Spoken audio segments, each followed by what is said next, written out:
अच्छा, हमने type of paralysis पढ़नी है। टाइप ऑफ पैरालिसिस जो होती है ना, उसमें दो तरह की होती हैं, एक होती है मोटर और एक होती है सेंसरी। बेसिकली मोटर में क्या होगा कि पेशेंट ना आपके पास उसमें फर्दर आ जाती है कि ये पार्शियल है या कंप्लीट है। जिस तरह अगर पेशेंट आपके पास आता है, वो कहता है कि मैं ना बाजू या टांग हिलाने में ना मुझे मसला होता है, थोड़ी मुझे कमजोरी महसूस हो रही है।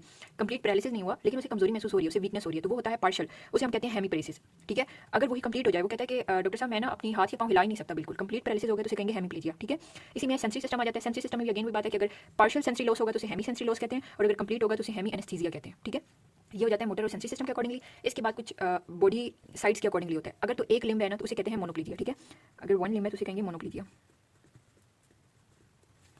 अब अगर दो लिम्ब है, दो लिम्ब डिपेंड करती है, एक अपर लिम्ब और एक लोअर लिम्ब, मतलब half side of the body है तो उसे कहेंगे हेमीप्लेजिया। ठीक है, और अगर आ जाती हैं दोनों लोअर लिम्ब्स होती हैं, मतलब ऊपर जो upper part of the body है वो खाली है, लेकिन दोनों लोअर लिम्ब्स अगर इन्वॉल्व हैं तो उसे पैराप्लेजिया कहेंगे, और अगर दोनों अपर लिम्ब्स इन्वॉल्व हैं तो उसे डाइप्लेजिया कहेंगे। ठीक है, और अगर चारों इन्वॉल्व होंगी तो उसे क्वाड्रिप्लेजिया कहेंगे। समझ आ गया? अगर एक लिम्ब होगी तो मोनोप्लीजिया, अगर half side of the body है जिसमें एक अपर लिम्ब और एक लोअर लिम्ब है तो उसे हेमीप्लेजिया कहेंगे, अगर दोनों लोअर लिम्ब्स हैं तो पैराप्लेजिया, दोनों अपर लिम्ब्स हैं तो डाइप्लेजिया, और अगर चारों इन्वॉल्व हैं तो उसे कहेंगे क्वाड्रिप्लेजिया। ठीक है, अब जो हेमीप्लेजिया है ना उसमें फर्दर टाइप्स आ जाती हैं, एक होती है क्रोस्ड और एक होती है अनक्रोस्ड। जो क्रोस्ड होती है ना उसमें ऐसा होता है कि जो क्रेनियल नर्व पाल्सी के सिम्टम्स हैं वो, और जो हेमीप्लेजिया के सिम्टम्स होते हैं ना वो opposite side of the body होते हैं।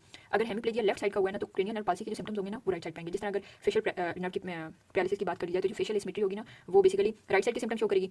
हेमीप्लेजिया ये होगा कि लेफ्ट साइड की लिम्स वीकनेस है, मतलब वो दोनों ऑपोजिट होंगी। लेकिन जो क्रॉस का मतलब ये है ना कि इस तरह याद रखना कि ऑपोजिट होंगे। जो अनक्रॉस्ड है उसमें ये होगा कि हेमीप्लेजिया और क्रेनियल नर्व पाल्सी के जो सिम्टम्स है दोनों एक ही साइड में होंगे। ठीक है, इसमें जैसे ये बात याद रखनी है। बाकी इस डायग्राम में भी आप देख सकते हैं, यहाँ पे जो है वो मोनोप्लेजिया, उसमें एक लिम्ब इन्वॉल्व हो रही है, फिर उसके बाद half side of the body है, ये हेमीप्लेजिया होगा, फिर उसमें दोनों लोअर लिम्ब है, ये पैराप्लेजिया, दोनों अपर लिम्ब है डाइप्लेजिया, और चारों जहाँ पे इन्वॉल्व है उसे क्वाड्रिप्लेजिया कहेंगे।